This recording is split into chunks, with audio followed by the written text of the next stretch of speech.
Selamat pagi, perkenalkan nama saya Febrianti Putri. Di sini saya akan menjelaskan tentang bagaimana bunyi vokal dan konsonan dihasilkan oleh alat ucap manusia. Proses pembentukan bunyi bersumber pada arus udara yang mengalir dari paru-paru.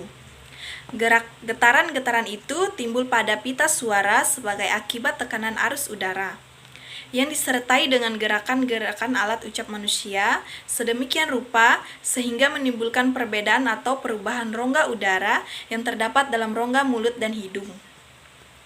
Bunyi vokal dibentuk berdasarkan posisi bibir, yaitu yang pertama berdasarkan bentuk bibir sewaktu vokal diucapkan.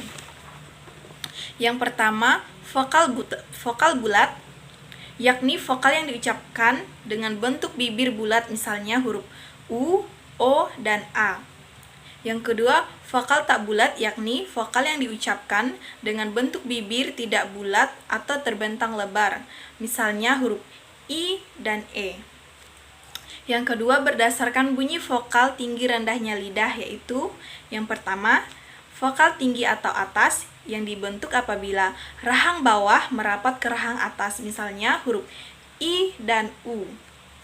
Yang kedua, vokal madya atau tangan yang dibentuk apabila rahang bawah menjauh sedikit dari rahang atas, misalnya huruf E dan O.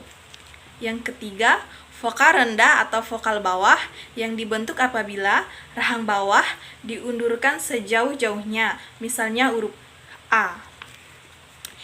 Yang C, bunyi vokal berdasarkan mundurnya lidah, yaitu vokal depan, yakni vokal yang dihasilkan oleh gerakan turun naiknya lidah bagian depan seperti huruf I dan E. Yang kedua, vokal tengah, yakni vokal yang dihasilkan oleh gerakan lidah bagian tengah, misalnya huruf A.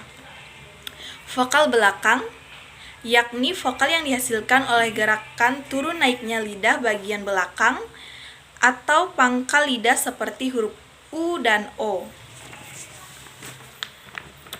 Bunyi konsonan dibentuk berdasarkan daerah artikulasi, yaitu yang pertama, konsonan bilabial, yaitu konsonan yang mempertemukan kedua belah bibir yang sama-sama bertindak sebagai artikulator, dan titik artikulasi.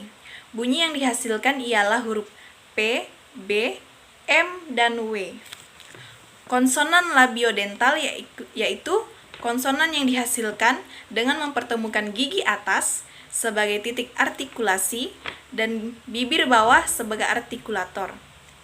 Bunyi yang dihasilkan ialah huruf F dan V.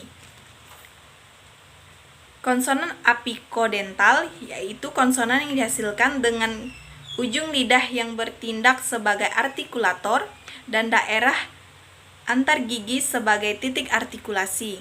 Bunyi yang dihasilkan ialah huruf T, D, dan N. Konsonan apiko-alveolar, yakni konsonan yang dihasilkan oleh ujung lidah sebagai artikulator, lengkung kaki gigi sebagai titik artikulasi. Bunyi yang dihasilkan ialah huruf S, Z, R, dan L. Konsonan palatal atau lamiopalatal, yaitu konsonan yang dihasilkan oleh bagian tengah lidah sebagai artikulator dan langit-langit keras sebagai titik artikulasi. Bunyi yang dihasilkan yaitu huruf C, J, S, N, dan Y.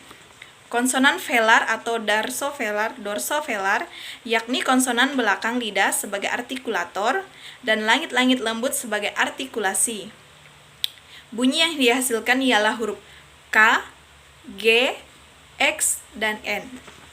Konsonan glotal atau hamzah, yakni konsonan yang menghasilkan dengan posisi lidah secara sama seperti merapat sehingga menutup glotis.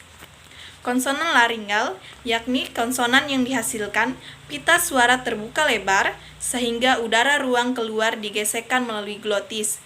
Bunyi yang dihasilkan ialah huruf H. Sekian dari saya, terima kasih.